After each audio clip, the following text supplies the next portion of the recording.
ప్రభునందు ప్రియమైన దేవుని పిల్లలారా, మరొక నూతన వారంలో దేవుడు మనలందరినీ ప్రవేశపెట్టి ఆయన వాక్యానికి వారసులను చేస్తున్నందుకు తండ్రైన దేవునికి క్రీస్తు పేర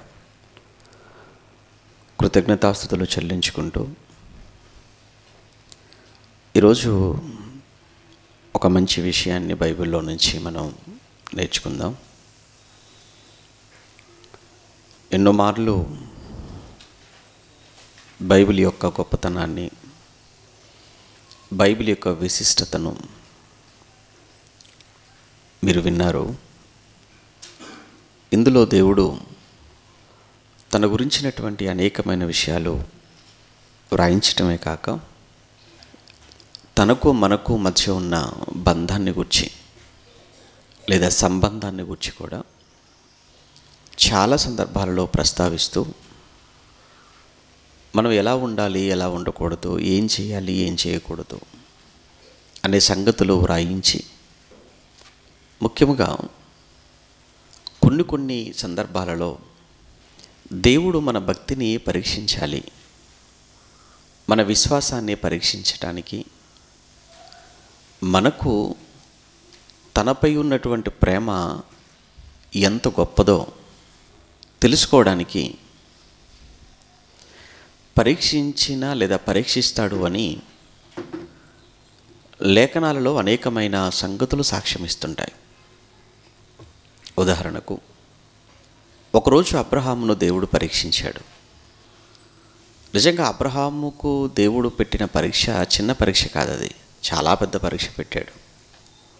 అబ్రహాముకు లేక వృద్ధాప్యమందు పుట్టినటువంటి కుమారుడు దేవుడే ఇచ్చాడు. కానీ ఒకరోజు మళ్ళా అదే దేవుడు అబ్రహాము దగ్గరికి వచ్చి, నీకున్న ఒక్కగాని ఒక కొడుకైన కుమారుడైన ఇస్సాకును నీవు నా కొరకు బలిగా ఇవ్వాలి అన్నాడు. అది నిజంగా వింటున్న మనకే మనసంతా, హృదయమంతా కూడా బరువెక్కితే అబ్రహాము పరిస్థితి ఎలా ఉంటుందో, అందులో వృద్ధాప్యంలో ఆ పరీక్ష అంటే అక్కడ మనం ఊహించవచ్చు అబ్రహాము యొక్క మానసిక స్థితి ఎలా ఉంటుందో. మాట్లాడలేదు, అలాగే అన్నాడు. ఇచ్చిన కొడుకును చేత పట్టుకొని దేవుడు చెప్పిన స్థలానికి వెళ్ళి కట్టెలు పేర్చి కట్టెల మీద కొడుకును పడుకోబెట్టి ముందు 2 చేతులు కట్టేసి కత్తి పైకెత్తినంత వరకు దేవుడు అబ్రహామును పరీక్షించిన విధానం. దేవుడు నిజంగా కొడుకును బలి తీసుకుంటాడా? లేదు. మరెందుకు అక్కడ పరీక్ష? అలానే మనలను కూడా దేవుడు పరీక్షిస్తూ ఉంటాడు, మన మనస్సులను, మన హృదయాలను. ఒకానొక సమయంలో, అంటే అది పితరుల కాలం కానివ్వండి, ధర్మశాస్త్ర కాలం కానీ, ఆ తర్వాత ఇప్పుడు మనం ఉన్న ఈ కృపాకాలం లేదా నూతన నిబంధన కాలం. ఇక పితరుల కాలంలో పరిస్థితి అయితే ఎలా ఉండేదంటే, దేవుడు వారిని ఏమీ అడిగినవాడు కాదు. అంటే దేవుని కొరకు ఇచ్చే విషయంలో, దేవునికి ఇచ్చే విషయంలో కూడా దేవుడు మనుషుల్ని చూస్తాడు. దేవునికి ఇచ్చే విషయంలో అయితే ఒక ప్రశ్న రావచ్చు, ఏమండి అంతా దేవుడిది కదా, ఈ సృష్టి అంతా కూడా ఎవరిది? దేవుడిది. అంతా దేవుడిది అయినప్పుడు దేవునికి మనం ఏమి ఇవ్వగలం? దేవుడు అది తీసుకురండి, ఇది తీసుకుని రండి, అది ఇవ్వండి, ఇది ఇవ్వండి అని దేవుడు ఎందుకండి చెప్పాలి? అంతా అయిందే కదా అనే ఒక ప్రశ్న మనకు రావాలి సహజంగా. దేవుడు కూడా అదే చెప్తాడు. కీర్తన గ్రంథంలో చదువుకున్న లేఖన భాగం ఉంది చూసారా, మొదటి పాఠంలో 50వ కీర్తన 8వ వచనం. 50వ కీర్తన 8వ వచనం గట్టి చదవాలి. నీ బలుల విషయమై నేను నిన్ను గద్దించుటలేదు, నీ నీ దహన బలులు నిత్యము నా ఎదుట కనబడుచున్నవి. నీ ఇంట నుండి కోడెనైనను నీ మందలో నుండి పొట్టేళ్ళనైనను నేను తీసుకొనను. ఏమంటే దేవుడి మాటలు చూడండి అవి. నీ ఇంట నుండి కోడెనైనను నీ మందలో నుండి పొట్టేళ్ళనైనను నేను తీసుకొనను. అడవి మృగములన్నీయు 1000 కొండల మీది పశువులన్నీయు నావే కదా. నీ దొడ్డిలో ఉన్న గొర్రెలే కాదయ్యా, నీ ఇంటిలో ఉన్నవే కాదు. ఇంకేమన్నాడు ఆయన? అడవిలో ఉన్నటువంటి మృగాలన్నీయు 1000 కొండల మీద పశువులన్నీయు నావే కదా. కొండలలోని పక్షులన్నిటినీ నేను ఎరుగుదును. పొలములోని నా పశ్వాదులు నా వశమై ఉన్నవి. లోకమును దాని పరిపూర్ణతయు నావే. ఒక్క మాటలో చెప్పాలంటే లోకమంతా నాది, లోకములో ఉన్నవన్నీ నావే. మరి ఇంకేంటయ్యా, లోకమంతా నీదైనప్పుడు, లోకములో ఉన్నవన్నీ నీవే అయినప్పుడు నువ్వు తీసుకోవచ్చు కదా, మళ్ళీ మమ్మల్ని అడగడం ఎందుకు? మమ్మల్ని అడగడం ఎందుకు అంటే, దేవుడు ఎందుకు అడుగుతాడు అని అంటే, ఆయన మీద మనకున్న ప్రేమ ఏంటి? 1. 2, ఆయన పట్ల మనం కృతజ్ఞత కలిగి ఏమైనా ఉన్నామా లేదా? ఆయనపై మనకున్న ప్రేమ, ఆయన పట్ల మనకున్న కృతజ్ఞత.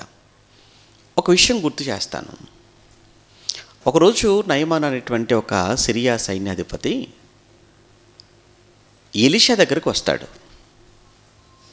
ఎలీషా దగ్గరికి ఎందుకు వచ్చాడు? ఆయన వచ్చేటప్పుడు ఊరకనే రాలేదు. ఎలీషా దగ్గరకు వచ్చే సిరియా సైన్యాధిపతి ఊరకనే వచ్చాడా, వచ్చేటప్పుడు ఏమైనా తీసుకొని వచ్చాడా? తెలుసా? ఏమైనా తెలుసా ఆయన నయమాన్ గారి గురించి ఏమన్నా? అసలు ఆ పేరు విన్నారా ఎప్పుడైనా? ఇప్పటివరకు ఆయన పేరు ఎప్పుడు వినలేదన్న వాళ్ళు ఎవరైనా ఉన్నారా? విన్నారా? ఏంటి, ఆయనకు ఒక జబ్బు ఉందంటే. ఏం జబ్బో? కుష్ఠరోగం. ఓకే, తనకున్నటువంటి కుష్ఠరోగం పోగొట్టుకోవడానికి ఇజ్రాయెల్లో ఉన్నటువంటి ఎలీషా అనేటువంటి ప్రవక్త దగ్గరికి వస్తాడు. వచ్చేటప్పుడు ఆయన చాలా బహుమానాలు తీసుకొని వచ్చాడు. ఎవరు? నయమాను వచ్చేటప్పుడు చాలా బహుమానాలు తీసుకొస్తాడు.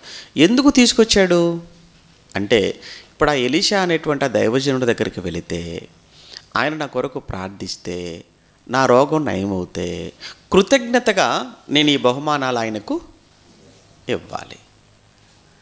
అంటే నయమానులో మనకి ఏం కనబడుతుంది అని అంటే, కృతజ్ఞత. ఆయన నన్ను బాగు చేస్తాడు, దానికి ప్రతిగా నేను కృతజ్ఞతగా ఏవో కానుకలు ఇవ్వాలి. 12 సంవత్సరాల నుంచి రక్తస్రావం కలిగిన ఒక స్త్రీ చాలా బాధపడుతుంది. 12 సంవత్సరాల నుంచి చాలా బాధపడుతూ ఉంది. ఎంతోమంది వైద్యుల దగ్గరికి వెళ్ళింది, ఉపయోగం లేదు. ఎంతో ధనాన్ని ఖర్చు పెట్టింది, నో యూజ్. కానీ యేసుక్రీస్తు దగ్గరికి వచ్చింది, బాగుపడిందా? బాగుపడిపోయింది. అలానే పక్షవాయు కలిగినటువంటి ఒక వ్యక్తి ఉన్నాడు, మంచం పట్టాడు. తనను కూడా ఎంతోమంది వైద్యుల దగ్గరికి తీసుకుని వెళ్ళి ఉంటారు. తర్వాత ఎంతోమంది చుట్టూ పరిచర్య చేయటానికి ఇంట్లో వాళ్ళు, బయట బంధువులైన వాళ్ళు చేసి ఉండవచ్చు. అలానే ఎంతోమంది ఆర్థిక సహాయం కూడా చేసి ఉండొచ్చు.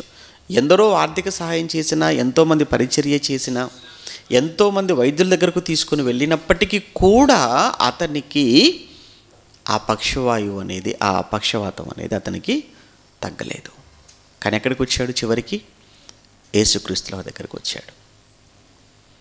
అంటే ఒకసారి మన గతాన్ని, మన బ్రతుకులను, మన జీవితాలను కూడా మనం ఒక్కసారి వెనకకు వెళ్ళి ఆలోచించినప్పుడు, మన జీవితాలలో కూడా ఏవో కొన్ని కష్టాలు, కొన్ని సమస్యలు, అవి ఆర్థికపరమైనవి కావచ్చు, ఆరోగ్యపరమైన సమస్యలు కావచ్చు, కుటుంబ సమస్యలే కావచ్చు.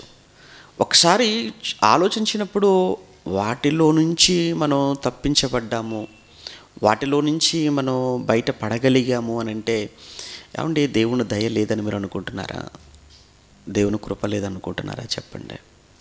ఒక భయంకరమైన కరోనా కాలాన్ని మన కళ్ళతో చూసాం కదా. ఎంతమంది ఎగిరిపోయారు కదా మన కళ్ళ ముందే.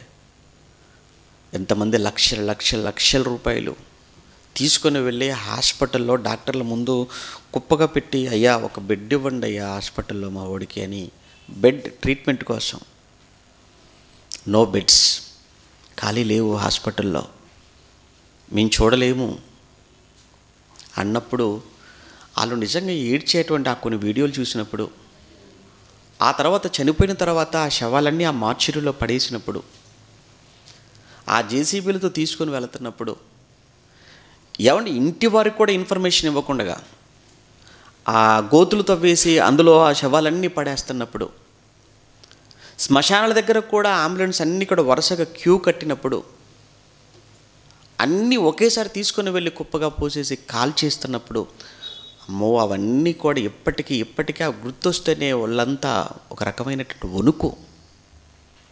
ఒకవేళ ఆ సిచ్యువేషన్లో మనకేదైనా అయ్యి ఉంటే, ఆ సిచ్యువేషన్లో ఒకవేళ మీలో ఎవరైనా, మనలో ఎవరైనా ఒకరు ఉండుంటే పరిస్థితి ఏమయ్యేది? తప్పించాడా దేవుడు? మీకున్నటువంటి బలమా, మీకున్న ధనమా? ఏదీ కాదు. మరి ఎవరు దేవుడు కాదా? మరి దేవుడే తప్పించాడు అనేటువంటి ఆ భావన మీకుంటే, ఆ కృతజ్ఞత మీకుందా? దేవుడు దయ వలనేనండి ఈరోజు నేను బ్రతుకున్నాను, దేవుడేనండి నన్ను కాపాడాడు, ఆ దేవుడు లేకపోతే నేననేవాడిని ఈరోజు ఉండేవాడిని కాదు అని ఆ మనస్సు మీకుంటే, కృతజ్ఞతగా దేవుడి కోసం మీరు ఏమి ఇవ్వగలుగుతున్నారు, ఏమి చేయగలుగుతున్నారు? ఒక కుష్ఠరోగిగా నయమాను ఎలీషా దగ్గరికి వెళ్ళకముందే, వెళ్ళేటప్పుడే ఆయన దగ్గరికి వెళితే నా రోగము నయమవుతుంది కనుక కృతజ్ఞతగా నేను కొన్ని కానుకలు ఇవ్వాలి అని తీసుకొని వెళ్ళాడు కదా. దేవుడు కూడా మన నుంచి ఏదో ఆశించి కాదు, ఆయనకేం తక్కువ అండి దేవుడికి. అందుకే కదా మనం చదువుకున్న లోకమును దాని సంపూర్ణతయు నావే కదా, లోకములో ఉన్నవన్నీ నావే. మరి అన్నీ మీవే అయినప్పుడు దేవా, వెండి మీదే, మీరు పెడితేనే కదయ్యా వెండి భూమిలో ఉన్నది, మీరు పెడితేనే కదయ్యా బంగారం భూమిలో నుంచి వచ్చేది, మీరు ఇస్తేనే కదయ్యా ఏదైనా కానీ మేము ఇవ్వగలం.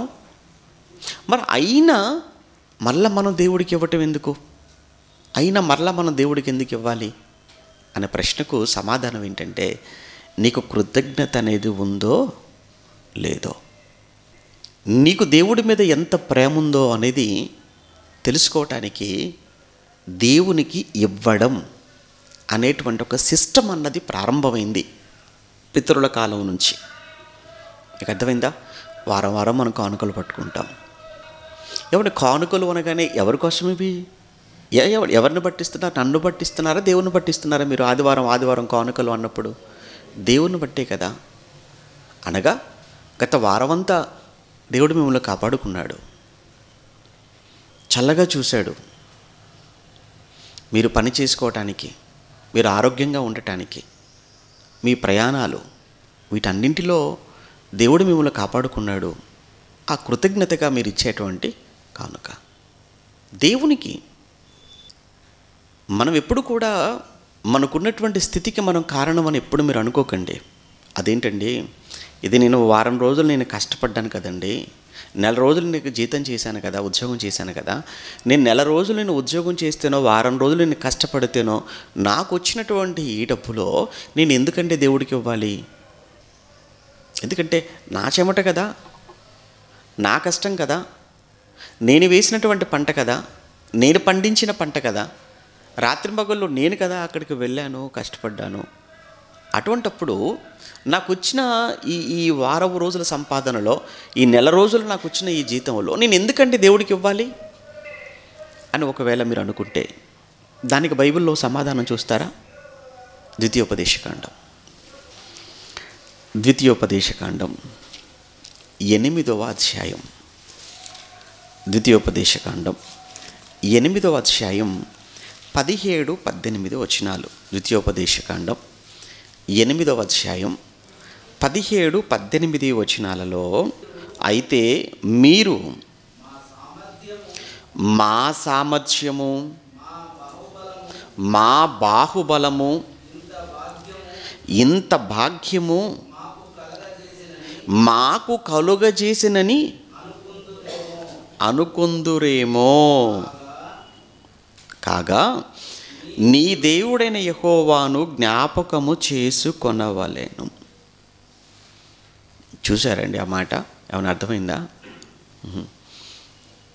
చెప్పాను కదా ఇప్పటి వరకు, వారమంతా నా కష్టం, నెల రోజులంతా కూడా నేను కష్టపడితే కదా నాకు ఈ జీతం వచ్చింది, సంవత్సరం అంతా నేను పండిస్తేనే కదా, వ్యాపారం చేస్తేనే కదా నాకు ఈ లాభం వచ్చింది, నేను చేసిన వ్యాపారంలో నేను ఎందుకు ఇవ్వాలి, నేను కష్టపడి పండించిన పంటలో నేను ఎందుకు దేవుని కోసం ఇవ్వాలి, నెల రోజులు నేను కష్టపడితేనే కదా, ప్రయాణం చేస్తేనే కదా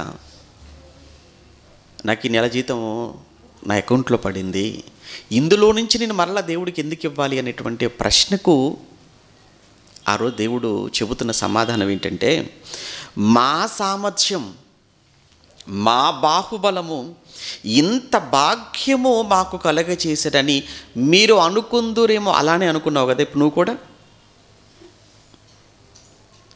నేను కష్టపడితే కదా నాకు నెల జీతం, నేను కష్టపడితేనే కదా ఈ వారం రోజులు ఒక 5,000 సంపాదించుకోగలిగాను, నేను కష్టపడితేనే కదా ఈ పంట ఈరోజు నా చేతికి వచ్చింది అని నీ సామర్థ్యము, నీ బాహుబలం వలన నీకొచ్చిన సంపాదన నువ్వు అనుకుంటావేమో. అలా అనుకోవద్దు, నువ్వు అలా అనుకోకు.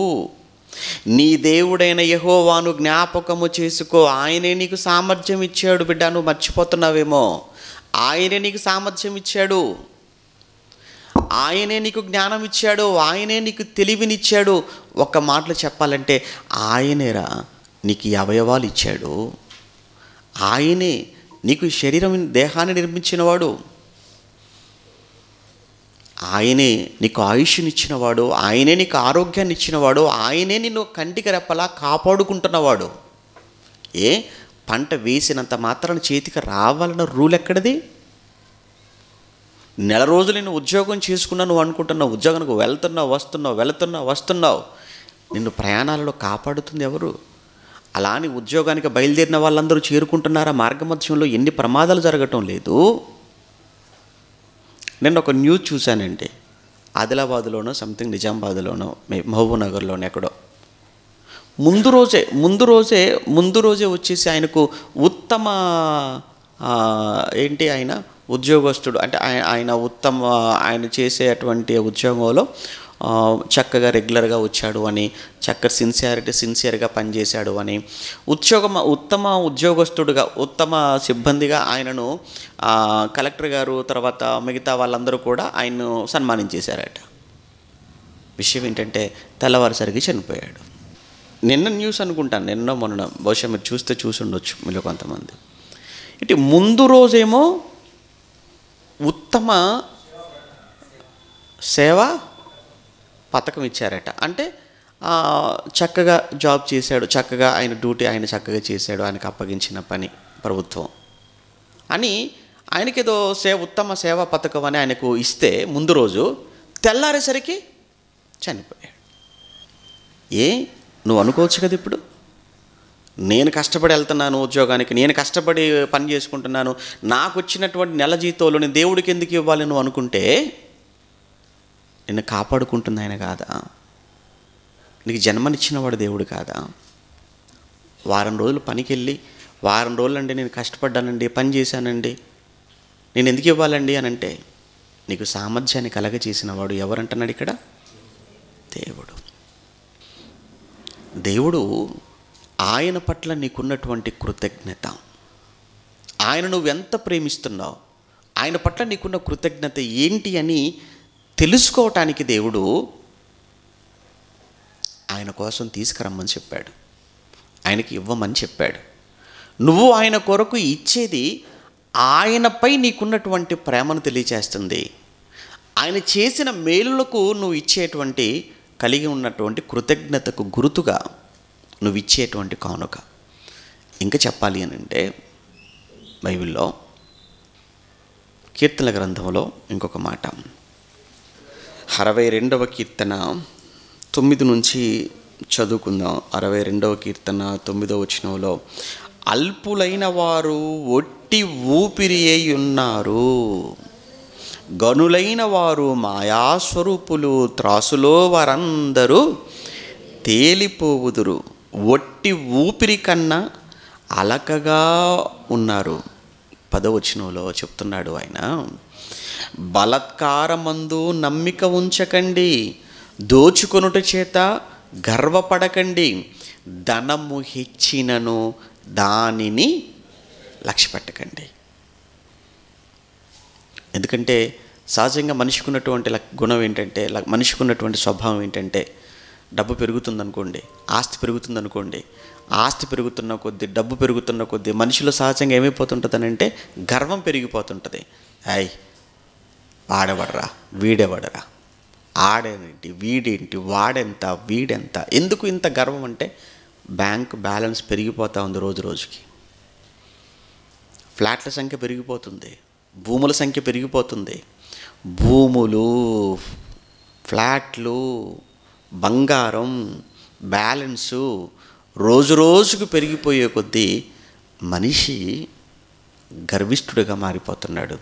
దేవుడు అంటున్నాడు, ఒరే పెరుగుతుందా, అయినా దాని మీద నువ్వు లక్ష్యం ఉంచుకో అన్నాడు. అదే కదా, ధనము హెచ్చినను అంటే ఎందుకు ధనము అధికమవుతుంది? నువ్వు కష్టపడుతున్నావు, ఆఫ్కోర్స్ ఒకవేళ నువ్వు కష్టపడుతుండవచ్చు, నువ్వు కష్టపడి సంపాదించుకుంటూ ఉండవచ్చు.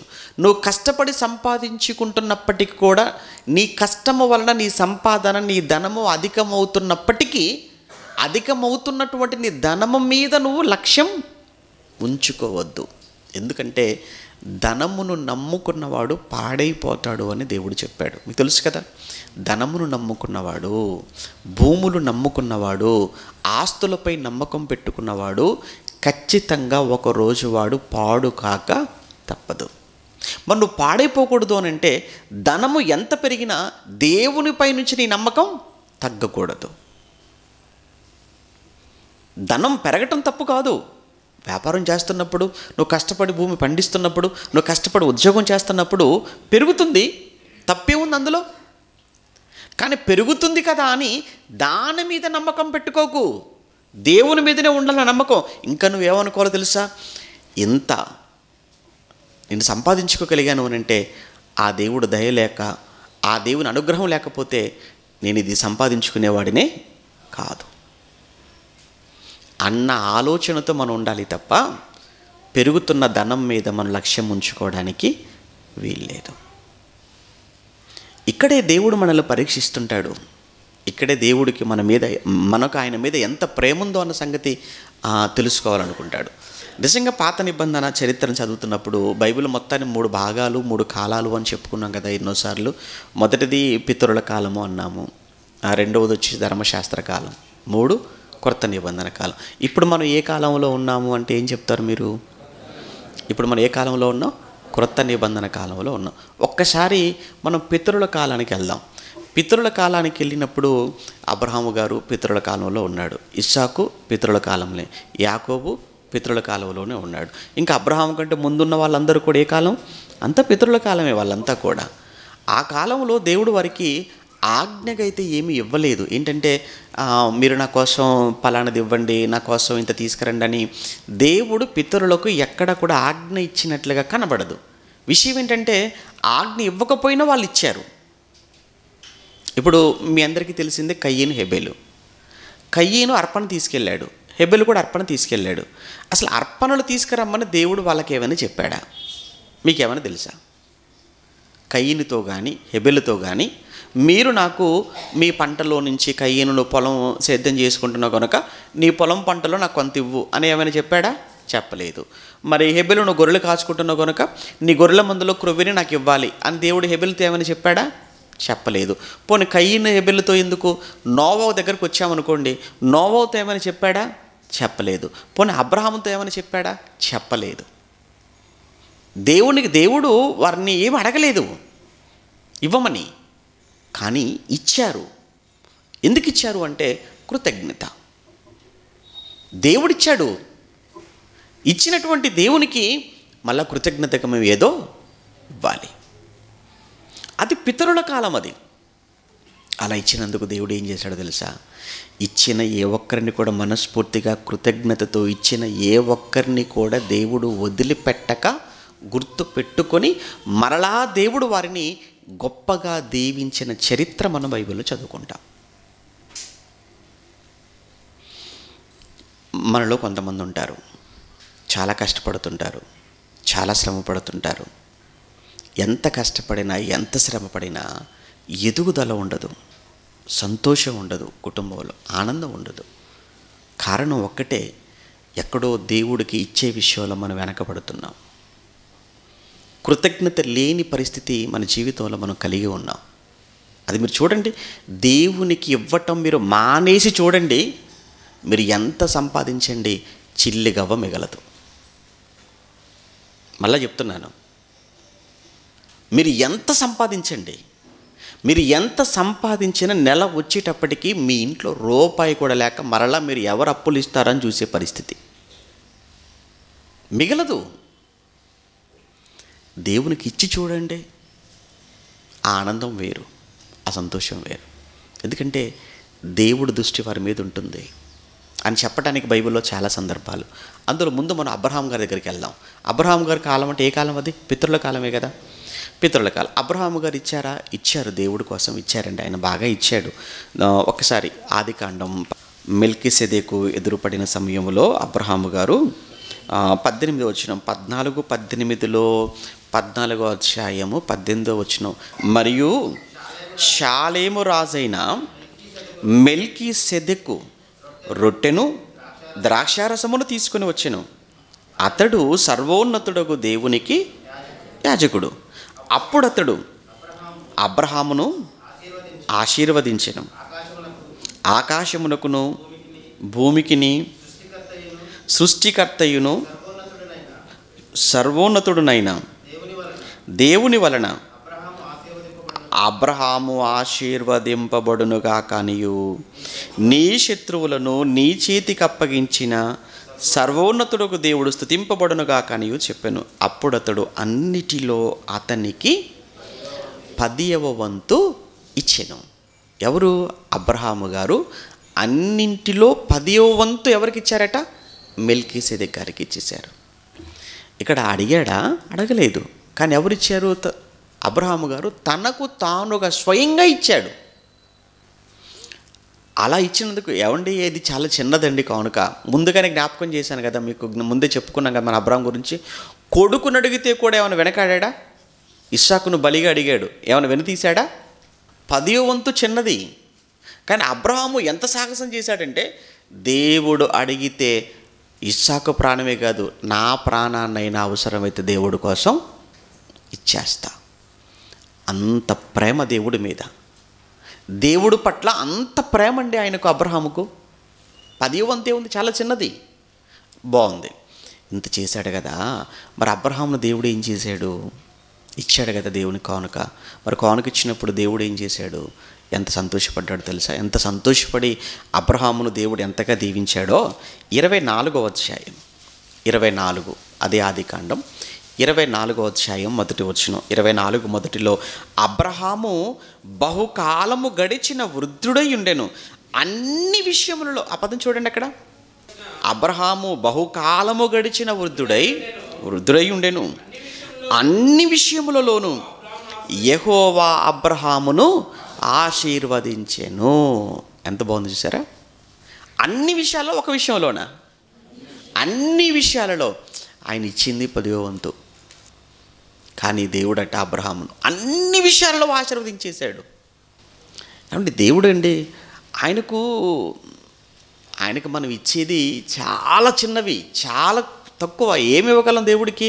కానీ నువ్వు ఇచ్చే ఆ కొంచెం మంచి మనసుతో ఇచ్చావనుకో, మనఃపూర్వకంగా అంటాడు, ఏమంటాడు? సంతోషంతో అంటాడు, ఉత్సాహముతో, మనస్ఫూర్తిగా నువ్వు ఇవ్వగలిగితే ఆయన నిన్ను అన్ని విషయాల్లో ఆశీర్వదిస్తాడు. అబ్రహాం గారు. తర్వాత యాకోబు గారి దగ్గరికి వచ్చామనుకోండి. యాకోబు గారు అంటేనండి ఇస్సాకు గారి కుమారుడు కదా యాకోబు. యాకోబు అనగానే బైబిల్లో ఒకటి గుర్తుపెట్టుకోండి, భార్యను బాగా ప్రేమించినటువంటి భర్త అంటూ ఒకవేళ బైబిల్లో ఉన్నాడు అని అంటే మీరు మొట్టమొదటి చెప్పాల్సిన పేరు ఎవరిదో తెలుసా? యాకోబుదండి. భార్యని బాగా ప్రేమించాడండి. ఎవరు? యాకోబు. ఎప్పుడైనా కొట్టాడు అనుకుంటున్నారా? కొట్టలేదండి. కొంతమంది ఉన్నారులేండి భర్తలు, భార్యలను కొట్టేవాళ్ళు ఉన్నారు. భార్యలను కొట్టే భర్తలు.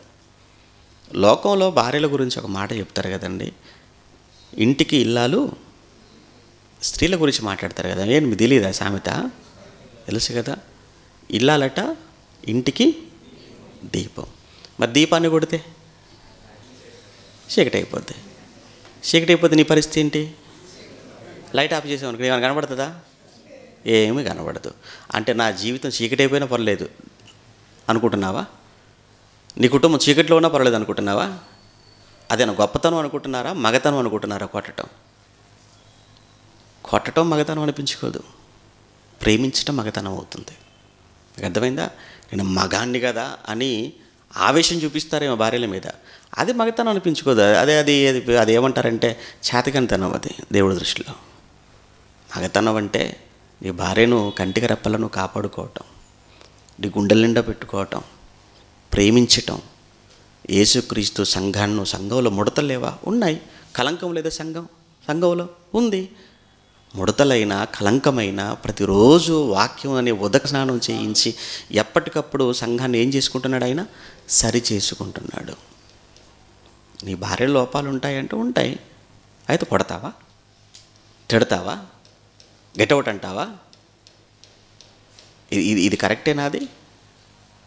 ఇది బైబిల్ కాదు. అది యాకోబుని చూడు, 14 సంవత్సరాలు కొలువు చేశారట. ఎవరి కోసం? రాహేలు కోసం. 14 years కొలువు చేసేట. దాని అర్థం ఏంటి? బానిస అయిపోయాడు. ఆమె ప్రేమకు యాకోబు ఏమైపోయాడు? బానిస అయిపోయాడు. నిన్ను బానిసగమ్మని చెప్పటం లేదు, నీ భర్తగానే ఉండు, నీ భర్త బాధ్యతలు నిర్వర్తించు చాలు, అంతే. అంతకుమించి ఎక్కువ ఏం చేయమంటే టీ తీసుకెళ్ళి బెడ్ మీద పడుకుంటే ఇవ్వమని ఏం చెప్పట్లేదు, అంటుతోమని ఏం చెప్పడం లేదు, గిల్ల కడగ ఒకళ్ళు బాగోలేకపోతే చేయి, తప్పేం కాదు. ప్రేమ. మంచి ప్రేమికుడండి ఎవరు? యాకోబు. మంచి భర్త అంటే యాకోబు. ఎప్పుడు ఒక మాట అన్నది లేదండి యాకోబు గారు. చాలా కష్టాలు అనుభవించాడు ఆవిడ కోసం. ఈరోజు భర్తలు భార్యలను బోల్డ్ కష్టాలు పెడుతుంటారు.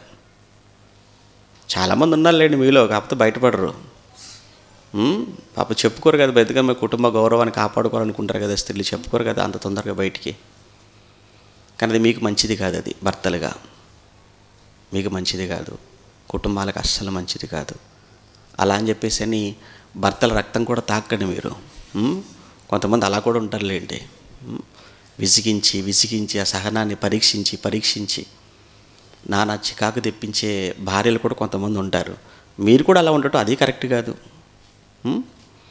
ఆయన ప్రేమకు పాత్రురాలుగా ఉండాలని కోరుకోండి తప్ప ఆయన కోపానికి బలైపోవాలని మాత్రం కోరుకోకండి. వద్దు. బ్యాలెన్సింగ్గా ఉండాలి నీ వైపు నుంచి కూడా. నువ్వు క్రైస్తవురాలువే కదా, నీకు వాక్యం తెలుసు కదా, నువ్వు ప్రార్థనకి వెళ్తున్నావు కదా, అన్నీ తెలుసు కదా. మరి భర్తను అలా బాధ పెట్టకూడదు కదా, అది భావ్యం కాదు కదా. అది మంచి భర్త యాకోబు. రైట్. యాకోబు దేవుడికి ఇచ్చాడు. ఏమిచ్చాడో, దేవుడు యాకోబుని ఎలా దీవించాడో ఒకసారి అది కూడా చూద్దాం. ఏమండి? ఆదికాండం 28వ అధ్యాయం. ఆదికాండం 28వ అధ్యాయంలో యాకోబు బయలుదేరుతున్నాడు, కనాను నుంచి బయలుదేరుతున్నాడు ఇస్సాకు దగ్గర దీవెన తీసుకొని. ఎందుకంటే ఏశావు చాలా కోపంతో ఉన్నాడు యాకోబుని చంపటానికి. ఆ సమయంలో ఇస్సాకి పిలిచి, నాయన ఇక్కడ వద్దురా, నువ్వు అక్కడ సిరియాలో హారానులో మీ మామయ్య ఉన్నాడు, అక్కడికి వెళ్ళిపో, అక్కడ వాళ్ళలోనే ఒకరు నువ్వు పెళ్లి చేసుకొని నువ్వు అక్కడ హ్యాపీగా ఉండు, ఇక్కడ ఉంటే బాగోదు, పరిస్థితి బాగోలేదు అని చెప్పినప్పుడు అప్పటికప్పుడు యాకోబు అక్కడి నుంచి బయలుదేరుతున్నాడు. ఇంకా ఒంటరివాడుగా బయలుదేరాడండి. బాగా చూడండి, ఇక్కడ యాకోబు ఒంటరివాడుగా సింగిల్ పర్సన్గా బయలుదేరాడు. రైట్. యాకోబు ఒంటరిగా వెళుతూ మధ్యలో ఒకానొక చోట రాత్రికాలం అయిపోయిందని ప్రయాణం ఆపేసి ఏదో ఒక రాయి ఉంటే ఆ రాయి తలగడగా చేసుకుని అక్కడ పడుకుంటాడు. ఆ సమయంలో ఆయనకు ఒక దర్శనం, ఒక నిచ్చెన, ఆ నిచ్చెన ఆకాశాన్ని అంటటం, పైనుంచి దేవతల కిందికి పైకి దిగుతూ ఉండటం. అక్కడ మొత్తానికి లేచి చూసిన తర్వాత అనుకున్నాడు, అమ్మో ఇది దేవుడు ఇక్కడ ఉన్నాడు అనేటువంటి ఒక భావనతో మళ్ళీ తిరిగి వచ్చేటప్పుడు దేవుడికి ఇక్కడైనా ఏదైనా చేయాలని, అవన్నీ అక్కడ 28వ అధ్యాయంలో ఉన్నటువంటి స్టోరీ అదంతా. సరే, మనకు అవసరమైన మాట చూద్దాం. అక్కడ యాకోబు దేవుడికి ప్రార్థన చేసుకుంటున్నాడు.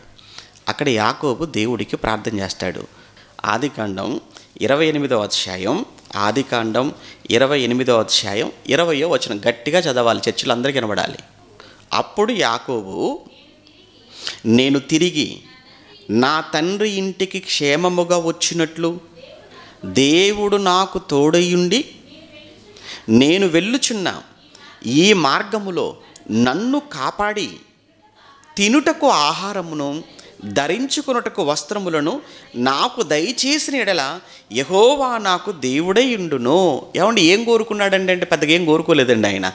ఏమండి తినటానికి ఆహారము, ధరించుకోవడానికి వస్త్రములు, అన్న వస్త్రములు కలిగి తృప్తి పొందుదము అంటాడు తిమోతి పత్రికలో. అంటే ఏముంటే చాలు, కట్టుకోవడానికి బట్ట, తినడానికి తిండి, అంతకుమించి పెద్ద ఇల్లు కూడా ఏం కోరుకోలేదండి ఆయన. అంటే జనరల్గా చెప్తున్నాం మనం, ఎందుకనంటే మనిషికి కనీస అవసరాలు ఈ రెండు ఉంటే చాలు. అంటే ఇవి రెండు దేవుడు నాకు దయచేస్తే చాలు, ఇంతకు మించి నేను ఏమీ అడగను అనుకొని బయలుదేరాడు అక్కడికి. మంచి కోరిక. ఎక్కడికి వెళ్ళాడు ఇప్పుడు? ఇది కోరుకొని ఆయన ఆ లాబాను సిరియాకి వెళ్ళిపోతున్నాడు. మరియు స్తంభముగా నేను నిలిపిన ఈ రాయి దేవుని మందిరమగును, మరియు నీవు నాకిచ్చు యావత్తులో, ఆ పదం చూడండి అక్కడ, మరియు నీవు నాకిచ్చు అంతటిలో 10వ వంతు నిశ్చయముగా నీకు చెల్లించేదనని మొక్కుకొనెను. అయ్యా నాకు ఏమి వద్దు, కేవలం నాకు ఆ బట్టలు, భోజనం ఉంటే చాలు, అవి నాకు దయచేస్తే చాలు. అక్కడికి వెళ్ళిన తర్వాత అవి నాకు దయచేస్తే నేను మళ్ళీ తిరిగి వచ్చేటప్పుడు ఒకవేళ నాకు ఇంకా ఎక్స్ట్రా ఏమని ఉంటే అందులో ఖచ్చితంగా నేను నీకు 10వ వంతు ఇస్తాను. దేవుడికి నచ్చిందండి ఆ మాట, ఆ ప్రార్థన. అక్కడికి వెళ్ళిన తర్వాత యాకోబు లాబాను దగ్గరికి వెళ్ళిన తర్వాత, లాబాన్ అంటే ఎవరి దగ్గర పనివాడుగా చేరాడో చెప్తాడు. ఎవరి దగ్గర పనివాడుగా చేరాడో, ఏ యజమాని దగ్గర పనివాడుగా చేరాడో ఆ యజమాని కళ్ళే కుట్టినంత ఆస్తి సంపాదించేశాడండి. అప్పుడప్పుడు చూడండి, ఈడు ఏంటంటే నా దగ్గర పనివాడుగా చేరి నాకంటే గొప్పవాడు అయిపోయాడు అనుకున్నప్పుడు ఎలా ఉంటుందో చెప్పండి ఆ యజమానికి. వీడికి నేను నేర్పిస్తే నేర్చుకుంటాడండి పని. ఈరోజు ఆడ దగ్గర 100 మంది పనులు అయిపోయారండి. వాడు నా దగ్గర నేర్చుకున్నాడండి, ఈరోజు వాడు నాకంటే చాలా గొప్పవాడు అయిపోయాడు అన్నప్పుడు వాళ్ళకి ఎలా ఉంటుంది మనసు? అసూయతో ఉంటుందండి చాలా వరకు. ఇక్కడ కూడా చూస్తుంటే లాబాను దగ్గర పనివాడిగా చేరాడు మామ దగ్గర, కానీ మామ కంటే ఎక్కువ ఆస్తి సంపాదించుకున్నట్టు కనబడుతుంది మన అక్కడికి వెళ్ళిన తర్వాత. ఇప్పుడు ఒంటరిగా వెళ్ళాడు. ఒక మాట మన ప్రాంతంలో మనం మాట్లాడుకునే భాష ఏంటంటే, ఎవరైనా కానీ కట్టుబట్టలతో వచ్చేసిన తర్వాత కొద్ది రోజుల తర్వాత చూస్తే అప్పుడప్పుడు చెప్తుంటారు, ఏమండి నేను ఈ ఖమ్మం వచ్చినప్పుడు అండి, నేను ఈ ప్రాంతం వచ్చినప్పుడు అండి కట్టుబట్టలతో వచ్చానండి, ఏమి లేదండి ఒంటి మీద బట్టలు తప్ప. ఈరోజండి ఇల్లు అండి, ఈరోజండి కార్ అండి, ఈరోజండి ఫ్లాట్లండి, ఈరోజండి భూములండి. ఎలా వచ్చారండి? ప్రారంభం కట్టుబట్టలతో వచ్చాను అని చాలామంది చెప్పడం మనం వింటుంటాం కదా. సేమ్ యాకోబు కూడా ఇప్పుడు ఎలా వెళ్తున్నాడు అక్కడికి? కట్టుబట్టలతో వెళ్తున్నాడు. కట్టుబట్టలతో వెళ్తున్న యాకోబు తిరిగి వచ్చినప్పటికి ఎలా వస్తున్నాడో మనకు కావాలి. ఎందుకంటే ఇలాంటి వాటి మీద మనకు చాలా ఇంట్రెస్ట్ ఉంటుంది, ఎక్కువ ఇంట్రెస్ట్గా. ఏమంటే ఇలాంటివి చెప్తున్నప్పుడు చాలా ఆసక్తిగా ఉంటుంది మనకు. ఒకసారి చూద్దాం, తిరిగి వచ్చినప్పుడు ఎలా వస్తున్నాడో చూద్దాం. ఏమండి 31వ అధ్యాయం, అదే ఆదికాండం 31వ అధ్యాయం 17-18 వచనాలు. ఆదికాండం 31:17-18లో యాకోబు లేచి తన కుమారులను తన భార్యలను తన భార్యలను ఒంటెల మీద ఎక్కించి కనాను దేశమునకు తన తండ్రి అయిన ఇస్సాకునొద్దకు వెళ్ళుటకు తన పశువులన్నిటినీ తాను సంపాదించిన సంపద యావత్తును, పద్దనరాములో నుండి తాను సంపాదించిన ఆస్తి యావత్తును తీసుకొని పోయెను. భార్యలు, కుమారులు, ఏమన్నా ఆస్తి, పశువులు, సంపద అని అక్కడ ఉపయోగించిన పదాలు చూస్తుంటే, ఏమయ్యా యాకోబు నువ్వు వెళ్ళింది ఎలా వెళ్ళావయ్యా అక్కడికి? కట్టుబట్టలతోనే వెళ్ళాను. ఎంతకాలం అయ్యా అక్కడ ఉన్నాడు? 20 ఏళ్ళే ఉన్నాను. కట్టుబట్టలతో వెళ్ళి 20 సంవత్సరాలు తిరిగి వచ్చేటప్పుడు చూస్తుంటే విస్తారమైనటువంటి సంపద ఆయన వెనకాల. భార్యలు, పనివాళ్ళు, పిల్లలు, వెనకాల గొర్రెలు, ఒంటెలు, పశువులు, అప్పబ్బబ్బ వెనకాల ఆస్తి సంపద చూస్తుంటే ఎలా అయ్యా నీకు ఇదంతా వచ్చింది? దేవుని దయ, దేవుని అనుగ్రహం. కారణం దేవుడికి ఇస్తాను అన్నాను, ఇచ్చేశాడు దేవుడు. అంటే దేవునికి ఇవ్వటం అన్నది ఏదైతే ఉందో, అబ్రహాము ఇచ్చాడు, దీవించబడ్డాడు. యాకోబు ఇచ్చాడు, దేవుడు దీవించాడు. విషయం ఏంటంటే ఇక్కడ ఇది పితరుల కాలంలో దేవుడు ఇవ్వమని కూడా దేవుడు వాళ్ళనేమి అడగలేదు.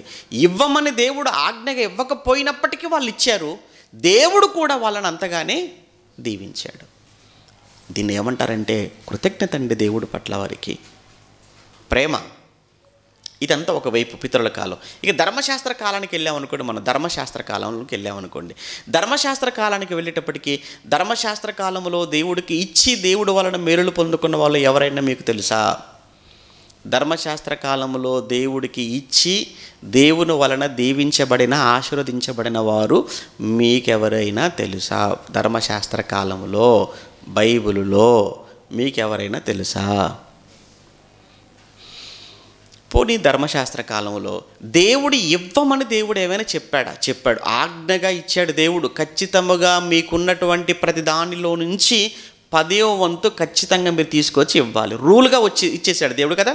నిర్గమకాండం మీరు 25వ అధ్యాయం మొదటి వచనం కానీ, లేవియాకాండం 27వ అధ్యాయం 30 నుంచి 34 చివరి వరకు కానీ మీరు చదువుకున్న తర్వాత, నిర్గమకాండం 25 మొదటి వచనం కానీ, లేవియాకాండం 27వ అధ్యాయం 30 వచనం నుంచి కానీ మీరు చదువుతున్నప్పుడు అక్కడ దేవుడు కండిషన్గా చెప్తాడు, ఖండితంగా చెప్తాడు. ఏంటంటే మీరు ఖచ్చితంగా మీరు సంపాదించినటువంటి సంపాదనలో 10వ వంతు తప్పనిసరిగా అది నాది, మీరు ఖచ్చితంగా తీసుకొని రావాల్సిందే అన్నాడు. అలా అందరూ తీసుకొని వచ్చి ఇవ్వటం. ఒకవేళ ఇవ్వకపోతే దాన్ని ఏమన్నాడు తెలుసా? ఇవ్వకపోతే దేవునికి ఇవ్వకపోతే ఉపయోగించిన పదవి చెప్పమంటారా? మీరు దొంగతనం చేసినట్లే అనేసాడు. ఎంత కఠినంగా చూసా. ధర్మశాస్త్ర కాలంలో దేవుడికి ఇవ్వకపోతే వాళ్ళు ఎవరట? దొంగ. అంటే వీళ్ళది వీరే అనుభవిస్తున్నారు, దేవుడికి ఇవ్వవలసింది కూడా ఏం చేస్తున్నారనమాట? అది దేవుడికి ఇవ్వవలసింది కూడా దేవుడికి, అది కూడా వీళ్ళే అనుభవించేస్తున్నారు. అప్పుడు అన్నాడు, ఒరేయ్ నాకు ఇవ్వవలసింది కూడా మీరు నాకు ఇవ్వకుండా నాది కూడా మీరే అనుభవిస్తున్నారంటే మీరు దొంగల్లా మారిపోయారు. అయితే ఒక ప్రశ్న, దేవుడికి ఇవ్వాలి అని అంటున్నారు. దేవుడికి ఎలాంటి ఇవ్వగలం? దేవుడికి ఇస్తే అది దేవుడికి ఎలా ఉపయోగపడుతుంది? దేవుడికి ఇవ్వటం అని అంటే ఒక్కడు గుర్తుపెట్టుకోండి, ఈ కాలంలోనైనా ఆ కాలంలోనైనా దేవునికి ఇవ్వటం అన్న మాటకు అర్థం దేవుని సేవ కొరకు ఇవ్వటం. అలా మీరు ఇచ్చేటువంటివి ఏవైతే ఉన్నాయో అవి మందిర అవసరాలు, ఏమండి సంఘ అవసరాల కోసం ఉపయోగపడతాయి.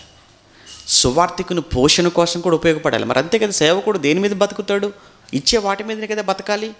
అంటే సేవకుని పోషణ కోసం మనం ఇవ్వాలి, అదే సమయంలో సంఘ అవసరాల కోసం ఇవ్వాలి. సంఘంలో బలహీనులైన వాళ్ళు ఉంటారు, రోగులైన వాళ్ళు ఉంటారు, పేదలైన వాళ్ళు ఉంటారు. వాళ్ళందరి కోసం కూడా సంఘం ఆలోచించి ఇచ్చేటువంటి కానుకలు వాటి కోసం మనం ఉపయోగించాలి. ఇవ్వడం వరకు మన పని. మీకు అర్థమైందా? ఎందుకంటే మీరు దేవుణ్ణి బట్టి మీరు ఇస్తున్నారు. ఇచ్చిన తర్వాత అది ఎలా ఖర్చు అయిపోతుందో మనకు సంబంధం లేదు అది. ఎందుకంటే దేవుడు ఇవ్వమన్నాడు, ఇచ్చాడు. ఎక్కడ ఇచ్చింది ఎలా ఖర్చు అవుతుంది అంటే మీరు చూసుకున్నాను ఏమని అన్నాడా? మీరు మా చేతిలో పెట్టిన తర్వాత లెక్క ఎవరికి చెప్పుకోవాలి? మీ ఇప్పుడు లెక్క ఎవరు అడుగుతారు? మీరు అడుగుతారా, దేవుడు అడుగుతాడా మమ్మల్ని? మీరు అడిగారు అనుకోండి ఏదో చెప్పొచ్చు, కానీ దేవుడు అడిగితే ఏం చెప్పగలం? మీకు అర్థమైందా? అంటే మీరు ఇచ్చినటువంటి ప్రతి రూపాయికి ప్రతి పైసకు దేవుడికి లెక్క అప్పచెప్పాలి. మేము ప్రతి సేవకుడు ఎంత జాగ్రత్తగా ఉపయోగించాలి, ఎంత భయంతో ఉపయోగించాలి ప్రతి పైసా.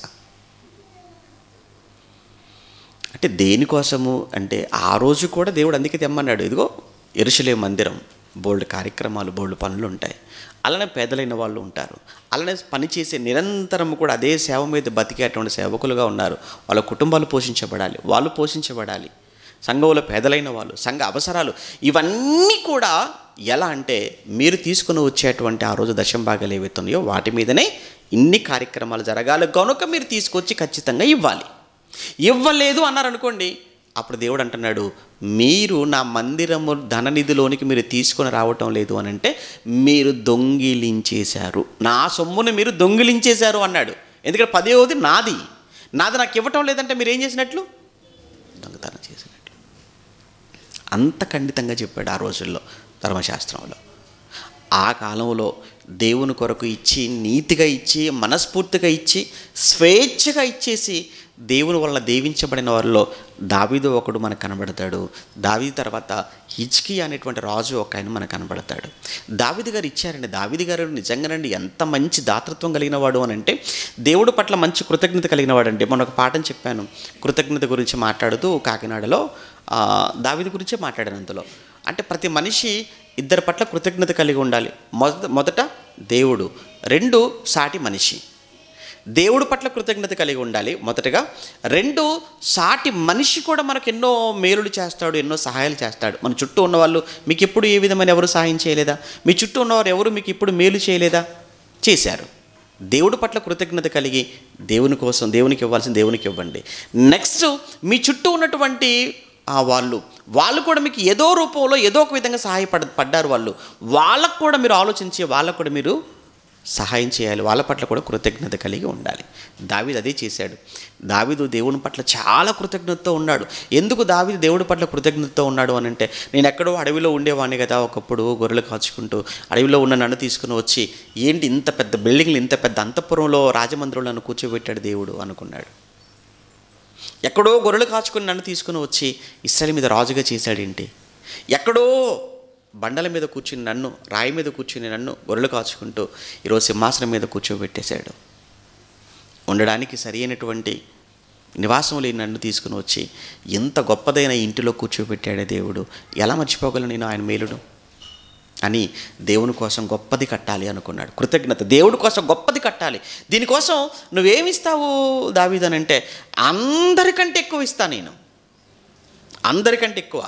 ఎంత ఇచ్చాడో అవి లెక్కలకు అందవు. మనకు ఎంత ఇచ్చాడో లెక్కలకు అందవు. మరి మీరెంత ఇచ్చారో, నేనెంత ఇచ్చానో, మనం ఎంత ఇచ్చామో ఊహించుకుంటే ఏముంటుంది? ఏమి ఇచ్చారంటే ఏం చెప్పగలం? మన అసలు లెక్కలే కావు. ఒకసారి దావీదు ఎంత ఇచ్చాడో ఒకసారి చూద్దామా?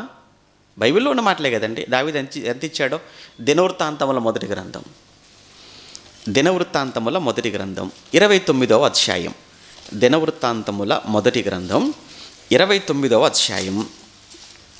దినవృత్తాంతముల మొదటి గ్రంథం 29వ అధ్యాయం ఎన్నో వచనం మొదటి నుంచి ఉంటుందిలేండి. సమయం లేదు కనుక నేను అంత చదవట్లేదు. సమయం లేదు కనుక 29 నుంచి చదువుతున్నప్పుడు అందులో ముఖ్యముగా 3 నుంచి చదువుతున్నాను నేను.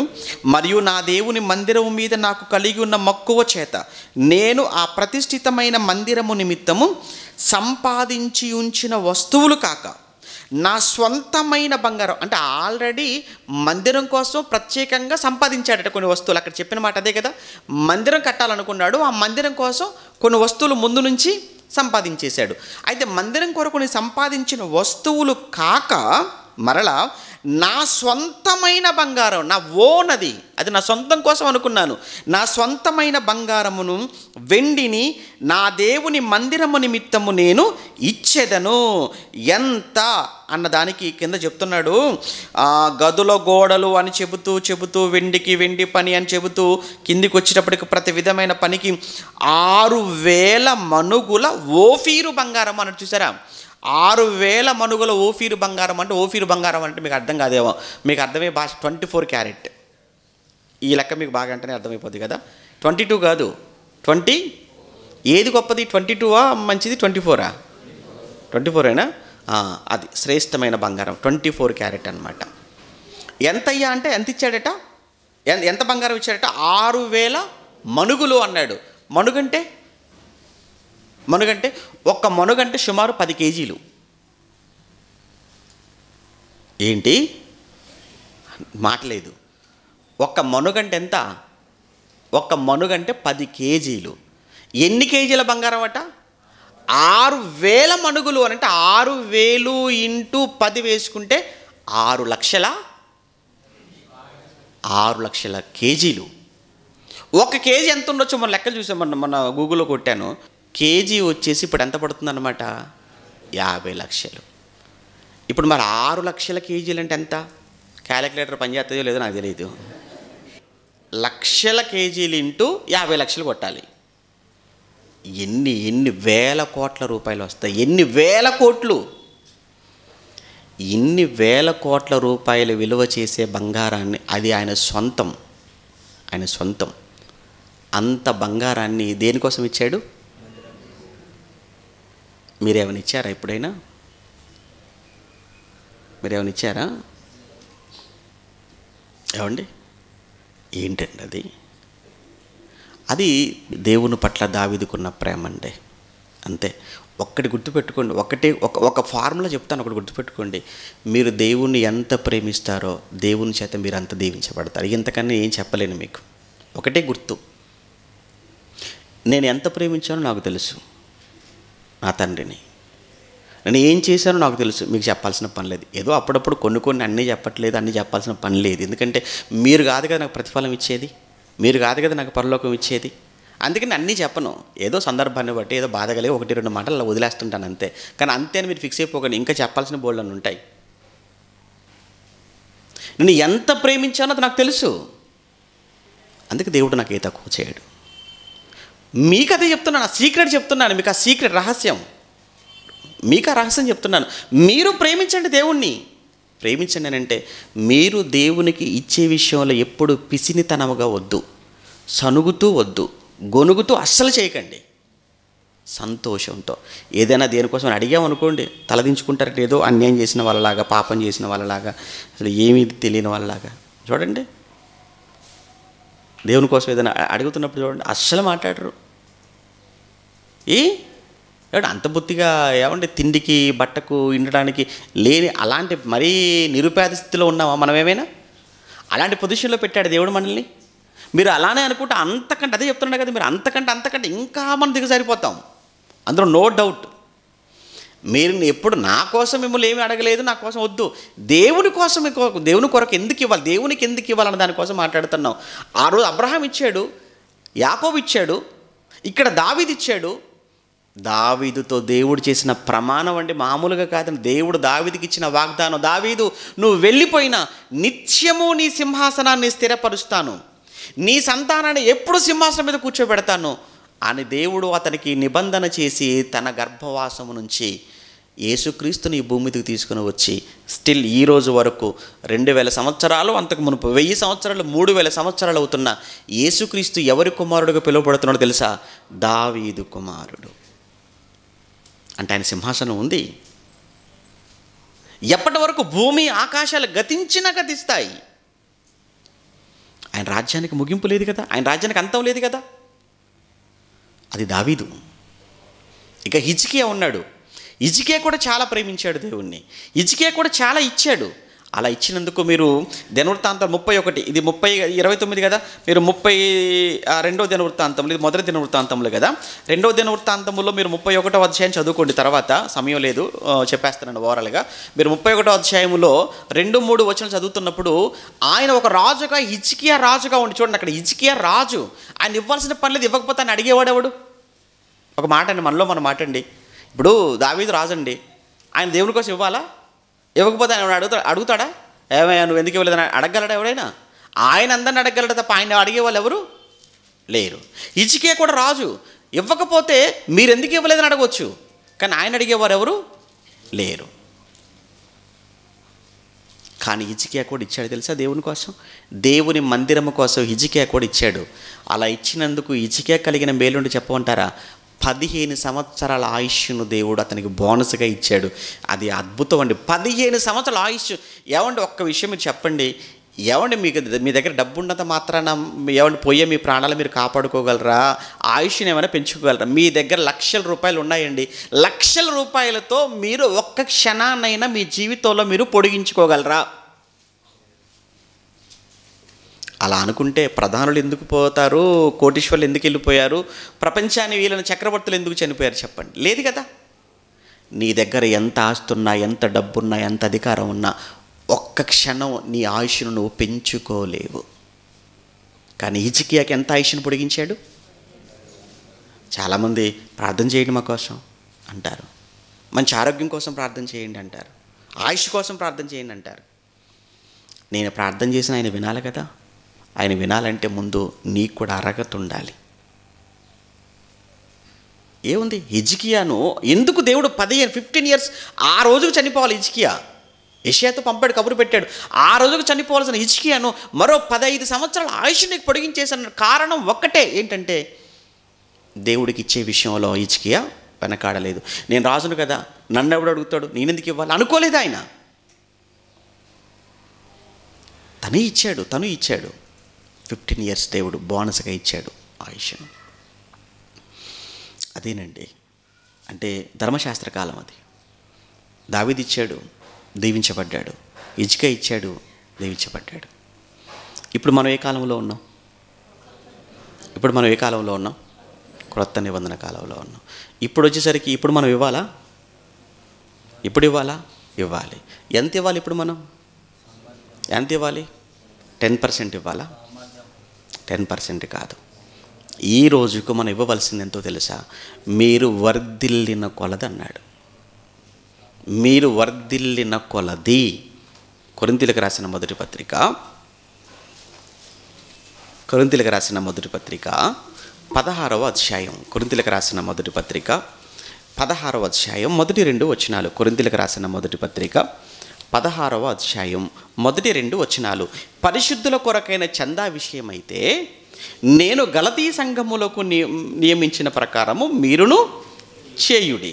నేను వచ్చినప్పుడు చందా పోగు చేయకుండగా ప్రతి ఆదివారమును మీలో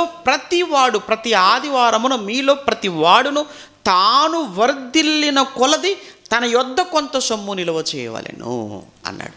ఎంత? వర్ధిల్లిన కొలది అన్నాడు. 20వ అధ్యాయంలో అపోస్తలుల కార్యాలు 35లో పౌలు గారు చెప్పిన మాట, మీరు పుచ్చుకొనుట కంటే ఏది ధన్యమో అన్నాడు? ఇచ్చుట ధన్యము అన్నాడు. ఎలా ఇవ్వమని అన్నాడు ఆయన? ఎలా ఇవ్వమన్నాడు? కొరింథీయులకు రాసిన 2వ పత్రికలోనే కదా చెప్తాడు. ఉత్సాహముతో అన్నాడా? అవును, ఉత్సాహముతో అన్నాడు. కొరింథీయులకు రాసిన 2వ పత్రిక 9వ అధ్యాయం. కొరింథీయులకు రాసిన 2వ పత్రిక 9వ అధ్యాయము 5 నుంచి నేను చదువుతున్నాను చూడండి. కావున లోగడ అంటే గతంలో ఇచ్చేదమని మీరు చెప్పిన ధర్మం, గతంలో మీరు ఏం చేశారు? ఇస్తాం అన్నారు కదా మీరు గతంలో. మీరు ఎవరెవరు ఇస్తారని కానీ అందరు చేయెత్తారు, అందరు ఉన్నారు కదా అని అందరిలో గొప్పల కోసం వాగ్దానాలు చేసేసారు గతంలో. అయితే లోగడ, అదే గతంలో లోగడ ఇచ్చేదమని మీరు చెప్పిన ధర్మము పిసినితనముగా అని. చూసారా? పిసినితనముగా అంటే అర్థం ఏంటి? ఏదో 50 రూపాయలు ఇస్తానులేండి, 50 లేవులేండి, 10 రూపాయలు తీసుకోండి. ఎవరికండి ఇస్తారు? మిగతా దాచుకొని ఏదో 10 రూపాయలు దేవుడి కోసం మొహం పడేయటం. మీరు వర్ధిల్లిన కొలది. ఇప్పుడు కానుకలు పడతారు. కానుకలు పడ్డప్పుడు ఏముంటాయండి? ఈ కాలంలో కూడా ఇంకా 10 రూపాయల ఛాయ్ రావట్లేదండి. 10 రూపాయలకు హోటల్కి వెళ్తే టీ ఎంత అండి? కనీసం ఒక 15, మంచి టీ కావాలంటే ఒక 15 రూపాయలు 20 రూపాయలు అండి. అంటే కనీసం హోటల్కి వెళితే ఒక ఛాయ్ కూడా, టీ కూడా రాని పరిస్థితి అండి 20 రూపాయలకు. కానీ కానుక అనేటప్పటికీ మనం వేసేది ఎంత అంటే 10 రూపాయలు. ఆ తర్వాత ఇంకొంచెం ప్రేమ కలిగిన వాళ్ళకి 20 రూపాయలు వేస్తారు చాలు దేవుడికి. ఎందుకంటే ఈ వారం అంతా కూడా నాకు 20 రూపాయల కంటే సంపాదన ఎక్కువ లేదు. ఏంటి నువ్వు వర్ధిల్లింది? ఈరోజు ఏ పనికి వెళ్ళినా కానివ్వండి, ఆడవాళ్ళైనా మగవాళ్ళైనా ఏ పనికి వెళ్ళినా, ఒక రోజు పనికి వెళ్ళిపోతే కనీసం మినిమం ఎంత అండి మీకే తెలియాలి. ఒక 500 లేకుండా ఏ రోజు ఏమన్నా పని ఉందా మీరు చెప్పండి? కనీసం తక్కువలో తక్కువ అంతేనా? ఒక 500 అండి కూలి. 500 తక్కువైతే ఏమండి ఏ కూలి ఏ పని ఉండదు కదండి. అంటే రోజుకు ఒక 500 వేసుకున్న కనీసం అండి ఒక 500 వారం రోజులు ఎంత? ఒక సుమారుగా ఒక 3,000 రూపాయలు అనుకుందాం. 3,000 రూపాయలకు వారం కానుకలో పడేది ఎంత అంటే 20 రూపాయలు. ఏ లెక్కది? పర్సెంటేజీలు తీస్తారా? లేదా వర్ధిల్లిన కొలదన్న ఆ లెక్కలోకి వెళ్దామా? ఏ లెక్కలకి వెళ్ళి 20 రూపాయలు దేనికి లెక్క? అసలు అది ఏ ప్రాతిపదికన ఇస్తున్నారు దేవుడి కోసం? ఏ లెక్కల ప్రకారంగా ఇస్తున్నాం మనం?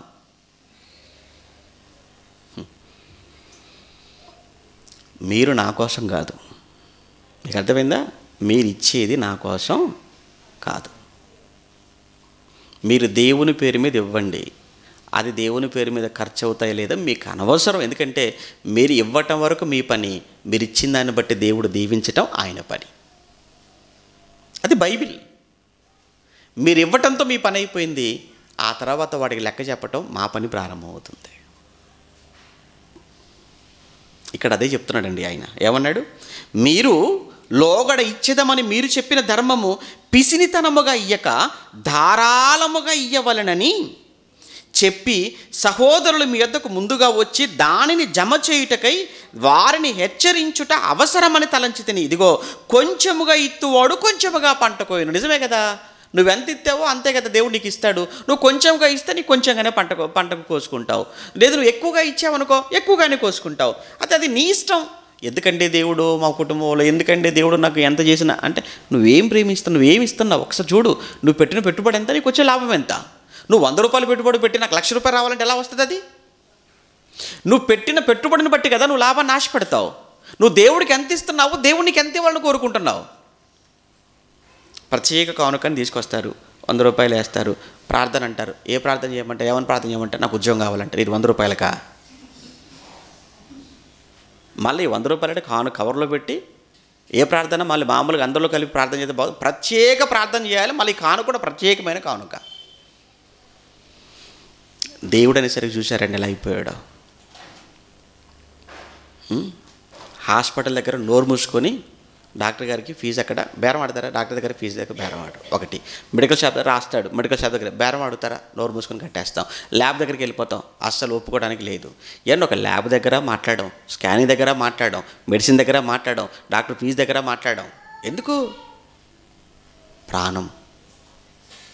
మరి దేవుడి దగ్గరికి వచ్చేసరికి అన్నీ ఇచ్చేదే ఆయన కదా, కాపాడుకుంటుంది ఆయన కదా, నీ జన్మ కారణమే దేవుడు కదా. కానీ దేవుడి దగ్గరికి వచ్చేసరికి ఏంటండి ఎంత చీప్గా ఆలోచిస్తున్నాం ఇటు మనం. ఇక్కడ ఏమన్నాడు ఆయన? మళ్ళీ చూడండి అన్నమాట.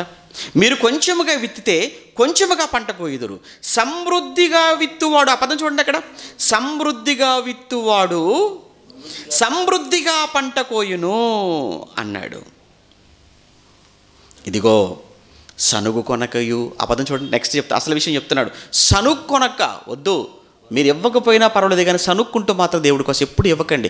కానుక ఇచ్చేటప్పుడైనా, నెలసరి వాగ్దానాలు ఇచ్చేటప్పుడైనా, లేకపోతే ఏదైనా సభలకు మనం ఇవ్వాలనుకున్నప్పుడైనా దయచేసి సనుక్కుంటూ ఇవ్వకండి. మీరు అలా ఇవ్వటం వల్ల శాపమే తెచ్చుకుంటారు తప్ప దీవెన రాదు. మీకు అర్థమైందా? అది చెప్తున్నాడు.